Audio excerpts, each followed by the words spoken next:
कभी सोचा है कि जब लिखना पढ़ना नहीं था, उससे भी हजारों साल पहले एक पूरी की पूरी सभ्यता का ज्ञान, उसकी कहानियां, उसका दर्शन आखिर कैसे एक पीढ़ी से दूसरी पीढ़ी तक पहुंचा? ये सिर्फ रट्टा मारने की बात नहीं थी, ये एक जीती जागती परंपरा थी। तो चलिए आज के इस सफर में हम भारत के उन्हीं प्राचीन ग्रंथों की दुनिया में उतरते हैं। हम ये देखेंगे कि कैसे इन वेदों और महाकाव्यों ने सिर्फ ज्ञान को ही नहीं बचाया, बल्कि एक पूरी संस्कृति की बुनियाद भी रखी। अपनी इस यात्रा को हम 5 हिस्सों में पूरा करेंगे। सबसे पहले ज्ञान के असली स्रोत को जानेंगे, फिर वैदिक ग्रंथों के विशाल संसार को समझेंगे, उन्हें समझने के जो तरीके थे उन पर बात करेंगे, फिर देवताओं और समाज की कहानियों को देखेंगे और आखिर में भारत के महान महाकाव्यों पर नजर डालेंगे। तो चलिए सीधे मुद्दे पर आते हैं। सबसे पहले हमें उस नींव को समझना होगा जिस पर ये सब कुछ खड़ा है, और वो नींव है वेद। देखिए, वेद शब्द का मतलब ही है ज्ञान। ये संस्कृत के विद धातु से बना है, जिसका मतलब है जानना। पर ये कोई मामूली ज्ञान नहीं है, ये वो परम सत्य है जिसे पुराने जमाने के ऋषियों ने गहरे ध्यान में महसूस किया था। और जो चीज़ इसे सबसे अलग बनाती है वो है श्रुति की परंपरा। श्रुति मतलब जो सुना गया।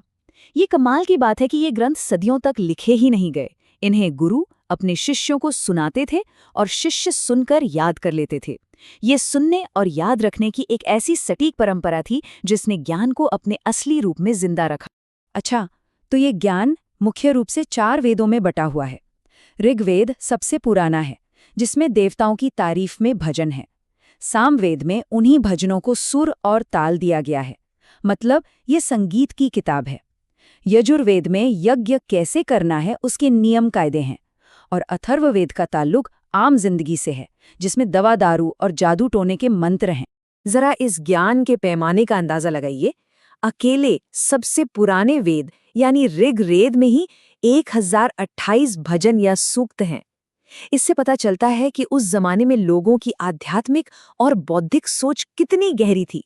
लेकिन कहानी सिर्फ इन 4 वेदों पर ही नहीं रुकी। जैसे जैसे समय बीता, इस ज्ञान को और अच्छे से समझाने के लिए नए ग्रंथ लिखे गए, और इस तरह कर्मकांड से लेकर गहरे दर्शन तक का एक पूरा ब्रह्मांड तैयार हो गया। इसका विकास भी बड़ा लॉजिकल था। पहले आए ब्राह्मण ग्रंथ, जिन्होंने यज्ञ और पूजा पाठ के तरीकों को समझाया। फिर आए आरण्यक, जिन्हें जंगल की किताबें भी कहते हैं। इन्होंने यज्ञ के पीछे छिपे गहरे मतलबों पर सोचना शुरू किया। और आखिर में आए उपनिषद, जिन्होंने पूजा पाठ से आगे बढ़कर आत्मा, परमात्मा और ब्रह्मांड के रहस्य जैसे गहरे दार्शनिक सवालों पर ध्यान लगाया। यही वजह है कि उपनिषदों को वेदांत भी कहा जाता है, मतलब वेदों का अंत या वेदों का सार। असल में यही ग्रंथ आगे चलकर भारतीय दर्शन की नींव बने, जहां मैं कौन हूं और ये दुनिया क्या है जैसे बड़े सवालों के जवाब तलाशे गए। अब सोचिए, इतना गहरा और विशाल ज्ञान, इसे सही तरीके से समझने और बिना किसी गलती के आगे बढ़ाने के लिए एक खास टूल किट की तो जरूरत पड़ेगी ही, है ना? इन्हीं सहायक विषयों को वेदांग कहा गया, जिसका मतलब है वेद के अंग। इनके बिना वेदों के मंत्रों का सही सही उच्चारण करना और उनका मतलब समझना लगभग नामुमकिन था। ये 6 अंग मिलकर एक पूरा सिस्टम बनाते थे। शिक्षा से मंत्रों का सही उच्चारण सीखा जाता था, कल्प से यज्ञ के नियम पता चलते थे, व्याकरण भाषा को शुद्ध रखता था, निरुक्त शब्दों की जड़ों तक जाकर उनका गहरा मतलब बताता था, छंद से मंत्रों में एक लय आती थी, और ज्योतिष से यज्ञ के लिए सही समय निकाला जाता था। और सबसे मजेदार बात यह है कि ये ज्ञान सिर्फ पूजा पाठ तक ही सीमित नहीं था। हर वेद के साथ एक उपवेद भी जुड़ा है, जो ज्ञान को असल जिंदगी में इस्तेमाल करना सिखाता था। जैसे ऋग्वेद से निकला आयुर्वेद यानी दवाइयों का ज्ञान, यजुर्वेद से धनुर्वेद यानी युद्ध की कला, सामवेद से गंधर्ववेद यानी संगीत और कला, और अथर्ववेद से शिल्पवेद यानी आर्किटेक्चर। अब देखिए, वेदों का गहरा ज्ञान हर किसी के लिए समझना आसान नहीं था। इसलिए इस ज्ञान को आम लोगों तक पहुंचाने के लिए कहानियों और सामाजिक नियमों का सहारा लिया गया। इसके लिए 2 तरह के ग्रंथ बहुत अहम हुए। एक तो थे 18 पुराण, जिनमें देवी देवताओं की कहानियों के जरिए दुनिया कैसे बनी और दर्शन की बड़ी बड़ी बातें समझाई गईं, और दूसरे थे स्मृति ग्रंथ, जैसे कि मनुस्मृति, जिनमें समाज को चलाने के नियम कानून और रोजमर्रा की जिंदगी के तौर तरीके बताए गए। तो इस तरह ज्ञान, कहानी और कानून दोनों शक्लों में लोगों तक पहुंचा। और अब आते हैं भारतीय साहित्य के उन दो सबसे बड़े खंभों पर जिन्हें दुनिया भर में जाना जाता है, हमारे दो महान महाकाव्य। रामायण और महाभारत सिर्फ किताबें नहीं हैं, ये भारत की संस्कृति और नैतिक सोच का हिस्सा है।